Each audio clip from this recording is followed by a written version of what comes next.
বিশ্বের সবথেকে বড় দুর্গা কতদূর হলো কাজ এখানে তোমরা জানতে চাও? হ্যাঁ, তোমরা ঠিকই শুনেছো। বিশ্বের সবথেকে বড় দুর্গা, যেটা কিনা বন্ধ করে দেওয়া হয়েছিল, এবছর আবার নতুন করে তার কাজ শুরু করেছে। অনেকের মনে হয়তো প্রশ্ন থাকে এবারও কি হবে পুজোটা, তাই ভিডিওটা স্কিপ না করে পুরো ভিডিওটা দেখতে থাকো। তোমরা যেদিক দিয়ে আসো প্রথমে রানাঘাট স্টেশনে নেমে বড় ওভারব্রিজ পার করে অটো স্ট্যান্ডের দিকে। রানাঘাট স্টেশনের বাইরে থেকে আমরা বেরিয়ে আসলাম, চলে এসেছি এখন রাস্তায়। আর ওভারব্রিজ পার হয়ে এখন আমরা যাচ্ছি অটো স্ট্যান্ডে। এই যে সামনেই হচ্ছে অটো স্ট্যান্ড। টোটোতে ভাড়া পড়বে 30 টাকা, অটোতেও 30 টাকা করে ভাড়া পড়বে। চলো এখন যাই আমরা বড় দুর্গার ওখানে, কামাল। তো ফাইনালি আমরা চলে এসেছি কামালপুর বড় দুর্গার ওখানে। আর এই হচ্ছে এখানকার এবার প্রস্তুতি, সমস্ত সবকিছু তোমাদেরকে দেখাবো। আর এদিকে আছে টুকি। তো কেমন লাগছে এখানে এসে? খুব ভালো লাগছে। তো চলো আমরা দেখবো এবার ভেতরে কি কি আছে আর প্রতিমাটাকে কেমন ভাবে সাজাবে। ফাইনালি এখন আমরা মাঠের মধ্যে আছি। আর সত্যি কথা বলতে এখানে গত বছর যে দুর্গাটা বন্ধ হয়ে গেছিলো, আমাদের প্রত্যেকের খুবই খারাপ লেগে গেছিলো যে এখানে বড় দুর্গাটা পারমিশনের জন্য হতে পারিনি। তো দেখো এখনকার যে প্রস্তুতি যেটা চলছে তোমাদেরকে দেখাবো। আর তার আগে এদিকে পরিস্থিতিগুলো দেখো কেমন হয়ে আছে, চারিদিকে একদম ছড়িয়ে ছিটিয়ে আছে। প্রথমে গিয়ে যেটা দেখলাম, আগের বছরে রেখে দেওয়া জিনিসগুলো সবই নষ্ট হয়ে গেছে, তবে এবার নতুন করে আবার গড়ে উঠবে। তো বড় দুর্গার কতদূর কি প্রস্তুতি হলো তোমাদেরকে দেখাবো। আর ওই দূরে চলছে কাজ, তো দেখতে পাচ্ছ কতদূর কি কাজ হলো। চলো তোমাদেরকে আমি গিয়ে দেখাই। তোমরা তোমাদের জীবনে কত বড় ঠাকুর দেখেছো, এবার আমি দেখো বিশ্বের সবথেকে বড় ঠাকুর, সেটাও কামালপুরে।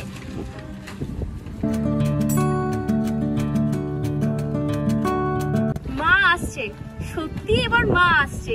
তোমরা একবার নিজের চোখেই দেখো এই প্রতিমাটাকে, যেটাকে হাতে মানে এরকম করলেও তোমরা একটা মাপে নিয়ে আসতে পারবে না, এত বড় এই প্রতিমাটা। তোমরা ভাবছো আমার পেছনে এত বড় স্ট্রাকচারটা কিসের? হ্যাঁ, সমস্ত সবকিছু তোমাদেরকে বলছি। তার আগে একবার সামনে আসো, তোমাদেরকে আমি দেখাচ্ছি। এখানে দেখো বিম দেওয়া আছে, ঠিক আছে?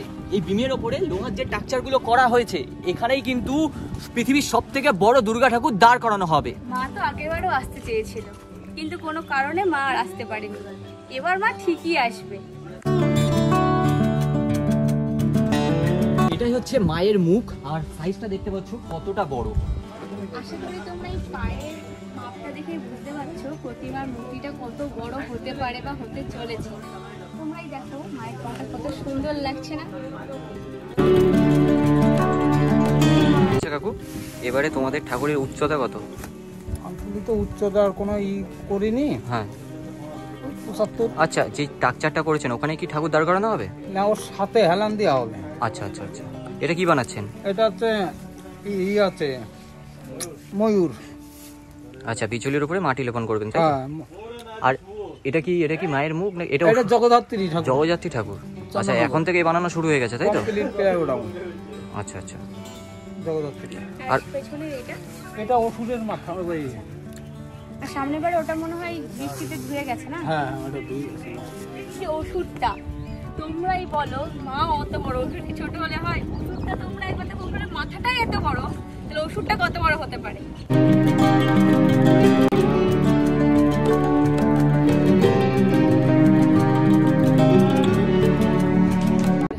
তোমাদেরকে দুর্গা, অসুর সবকিছুই তো দেখালাম। চলো এবার দেখাই লক্ষ্মী, গণেশ, সরস্বতী কোথায় তৈরি হচ্ছে। এই হচ্ছে এখানটাই তৈরি হচ্ছে। তার আগে দেখে নাও, এই যে স্ট্রাকচারটা দেখছো তার পেছনেই তৈরি হচ্ছে পৃথিবীর সবথেকে বড় দুর্গা। আচ্ছা, এখানটাই তৈরি হচ্ছে লক্ষ্মী, গণেশ, আরো কি কি আছে। চলো তোমাদেরকে গিয়ে দেখাই। আমরা মায়ের ছেলে পেলেকে, মানে গণেশ, লক্ষ্মী, সরস্বতী, কার্তিক, এদেরকে। তো চলো প্রথমে একটু গণেশকে দেখি। দুর্গা ঠাকুরের পাশাপাশি ওখানে আরো অন্যান্য মূর্তিও তৈরি হচ্ছিল।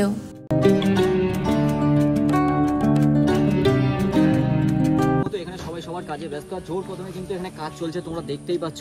আর মাত্র হাতে গোনা কয়েকটা দিন বাকি পুজোর, আসতে কিন্তু হবেই তোমাদেরকে কামালপুর।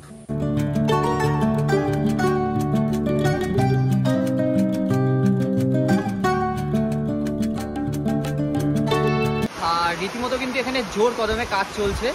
আর দেখো কি জোরে বৃষ্টি শুরু হয়ে গেছে চারিদিকে, যার জন্য এখন সবাই ওইদিকে বসে আছে আর আমরা এর নিচে দাঁড়িয়ে আছি। এখন বড় দুর্গাটা ঢেকে দেওয়া হলো, দেখতেই পাচ্ছ তোমরা সবাই জানো গতবার কিন্তু এখানকার যে দুর্গা প্রতিমা এটা পারমিশনের জন্য হতে পেরেছিল না। এবার কিন্তু জোর কদমে এখানকার যে পুজোর প্রস্তুতি সেটা কিন্তু শুরু হয়ে গেছে। তোমরা কি কামালপুরের আপডেট আমাদের চ্যানেলে দেখতে চাও? তাহলে কিন্তু আমাদের চ্যানেলটা অবশ্যই সাবস্ক্রাইব করতেই হবে তোমাদেরকে, কারণ আমরা এবার পুজোর আগে সমস্ত আপডেট কিন্তু তোমাদেরকে আমাদের ইউটিউব চ্যানেলে দেবো। আমাদের কেমন লাগলো ভিডিওটা অবশ্যই জানিও, আর কমেন্টে কার কি মতামত আছে এবারকার পুজো নিয়ে সবাই কিন্তু জানিয়ে দিও। এই হচ্ছে কামালপুর।